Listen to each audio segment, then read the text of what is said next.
Hola, hoy os traigo un nuevo vídeo para seguir profundizando en este tema tan apasionante que es el estrés. Muy bien, ¿qué me gustaría explicar hoy?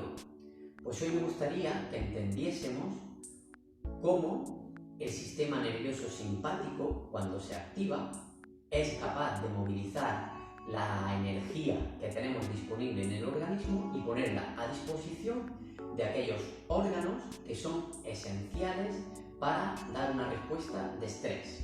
Bien, y por otro lado, también me gustaría que entendiésemos cómo hay otros órganos, otros sistemas que se van a ver desprovistos de energía y que a corto o medio plazo pueden dar sintomatología. Bien, entre ellos, en este vídeo hablaremos un poquito del aparato digestivo. Muy bien, vamos allá, vamos a contextualizar, como siempre hacemos al inicio de los vídeos. Me encuentro ante una situación de amenaza, ya sea física, real o imaginaria, psicológica. Mi sistema nervioso simpático se activa. Respuesta de lucha o huida. Movilización de reservas energéticas y activación del sistema inmunológico. Quedaros con este dato, activación del sistema inmunológico. Muy bien, nos ponemos en marcha. Por otro lado, el sistema nervioso parasimpático va a ver inhibida su actividad. Decíamos que esta parte del sistema nervioso autónomo se encarga de los procesos de digestión, descanso, regeneración, procesos antiinflamatorios, la calma, en definitiva. Muy bien, pues llegados a este punto vamos a introducirnos de lleno. Cuando arranca una respuesta de estrés, el sistema nervioso simpático se va a activar y va a llevar la energía de unos órganos a aquellos que son esenciales, indispensables. ¿Y cómo lo va a hacer? A través de un mecanismo que ha evolucionado durante miles de años junto a nosotros. Este mecanismo se conoce como resistencia a la insulina. Bien, para entenderlo vamos a dar unos detallitos de fisiología digestiva, pero muy sencillos. Cuando nosotros comemos, nuestro páncreas produce una hormona que es la insulina. Esta insulina, podemos hacer un símil, es la llave que va a ir a los receptores de las células, a las cerraduras, y una vez que esta llave se introduce en la cerradura, va a poner en marcha un mecanismo de forma que transportadores que existen en el interior de la célula se van a translocar, es decir, van a desplazarse, a viajar hacia la superficie de la célula para captar la glucosa e introducirla en el interior para producir energía. Repito, esto es un proceso fisiológico, pero en una situación de amenaza, en una situación estresante, lo que ocurre es que de alguna manera este mecanismo de llave-cerradura se ve boicoteado, de manera que el sistema nervioso simpático, al activarse, por un lado frena la producción de insulina en el páncreas y por otro lado hace que, aunque exista insulina circulante en sangre, cuando llega a su receptor correspondiente, este mecanismo no va a funcionar, con lo cual no va a ser posible introducir glucosa en estas células.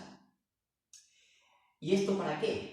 Pues para que quede glucosa en el torrente sanguíneo y pueda ser captada por aquellos órganos y tejidos que son esenciales en esta respuesta.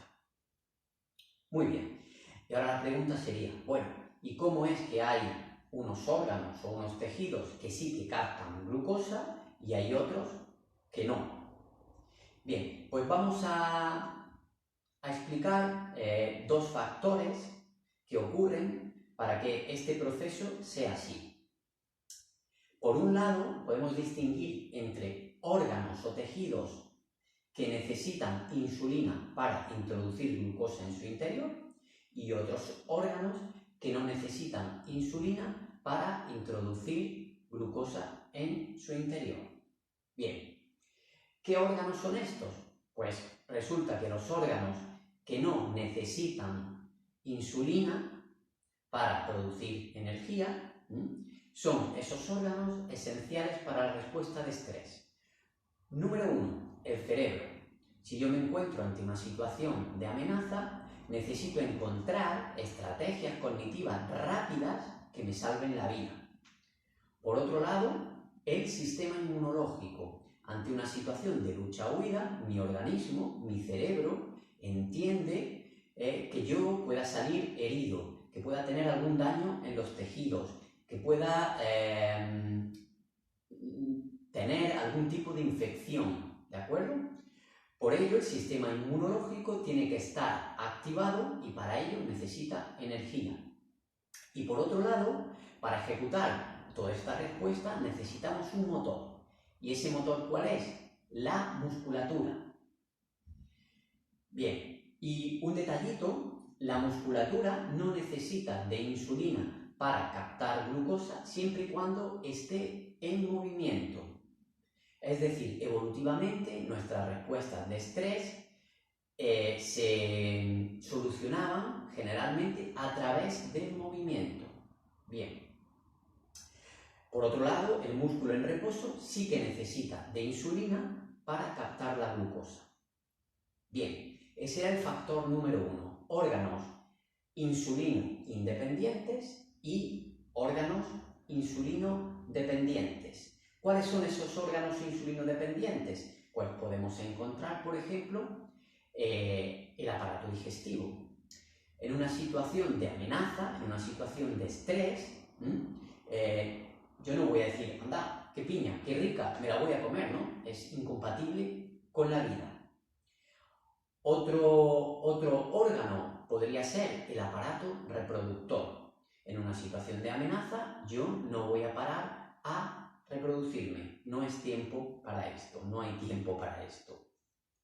Por otro lado, otro sistema podría ser la piel, que también se va a ver desprovista de energía, el sistema venoso, también se va a ver desprovisto de energía, ya que en esta situación de amenaza en la que yo me voy a mover, voy a utilizar la musculatura para bombear esa sangre de retorno, con lo cual me puedo permitir el privilegio de restarle energía al sistema venoso para dárselo a aquellos órganos que no son, que son esenciales. Bien, pues este era ese factor. El siguiente factor depende del sistema inmunológico. Como os dije, cuando el sistema nervioso simpático se activa al sistema inmunológico. Y el sistema inmunológico va a producir una molécula llamada citoquina, y entre estas citoquinas que produce, va a producir una que se llama interleuquina 6.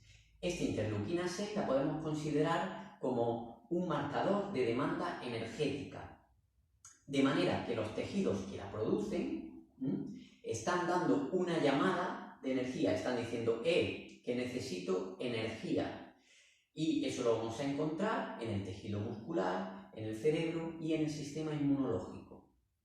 Bien, pues ya tenemos aquí esos dos factores.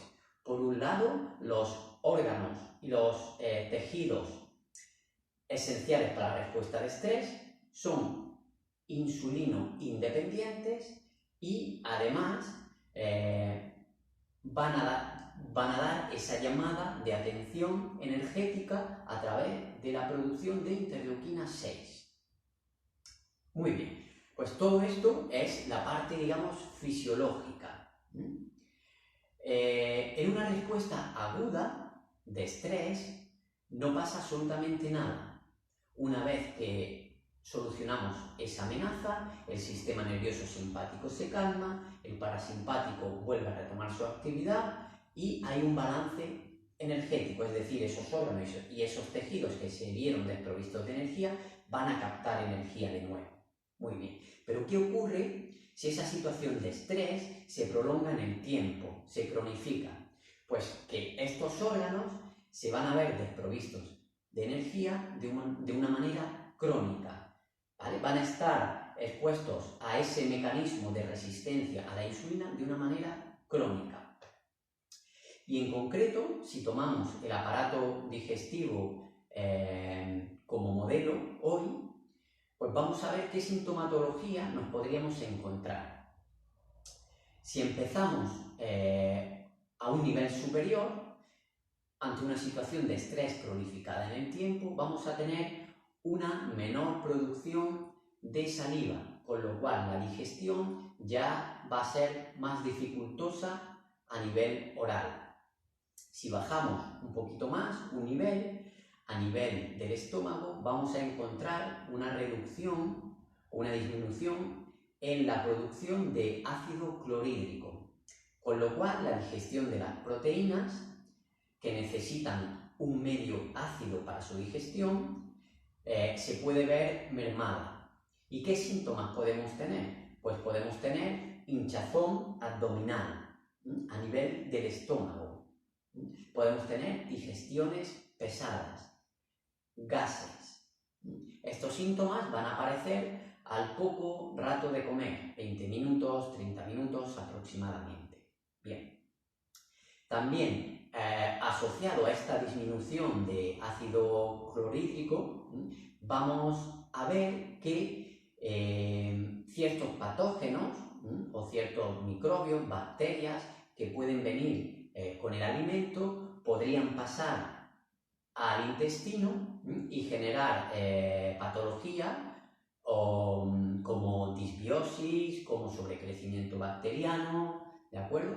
Y en este caso tendríamos también síntomas de tipo hinchazón, flatulencia, gases, pero se van a producir a un nivel un poquito más inferior. Y posiblemente estos síntomas, que pueden ir también acompañados de dolor, van a aparecer pasada una hora, hora y media o incluso 2 horas. Muy bien. También podríamos padecer un sobrecrecimiento de esta bacteria tan conocida que es el Helicobacter pylori, ya que la acidez de los jugos gástricos, digamos que frena la proliferación, el crecimiento de esta bacteria. Bien. Por otro lado, hay otros mecanismos que también se pueden ver alterados. Por ejemplo, la mucosa gástrica se renueva a una velocidad de vértigo. Si no tenemos energía, esta mucosa no se va a renovar de una manera adecuada, igual que la mucosa a nivel duodenal, y podemos tener o padecer úlceras de duodeno, úlceras gástricas, ¿de acuerdo? Pues todo esto es sintomatología que puede estar relacionada con procesos de estrés cronificados. En otros vídeos me gustaría profundizar algo más en lo que ocurre sobre todo a nivel intestinal, ¿de acuerdo? Porque, bueno, ahí se encuentra el 80%, digamos, de las células del sistema inmunológico. Y por otro lado, también encontramos una conexión interesantísima entre el intestino y el cerebro, que se conoce como Gut-Brain Axis en inglés, que es el eje intestino-cerebro. Muy bien, todo esto lo dejaremos para otro vídeo, pues no quiero extenderme demasiado. Así que bueno, resumiendo, hemos visto cómo ante una respuesta de estrés cronificada, hay unos sistemas que van a recibir energía y otros que se van a ver desprovistos de energía. Estos que no reciben energía van a dar una sintomatología. Y hemos visto en concreto cómo en el aparato digestivo podemos tener sintomatología como hinchazón, gases, dolor, digestiones pesadas y demás. ¿De acuerdo? Pues nada, hasta aquí el vídeo de hoy. Espero que os haya gustado y seguiremos profundizando en este tema. Hasta la próxima.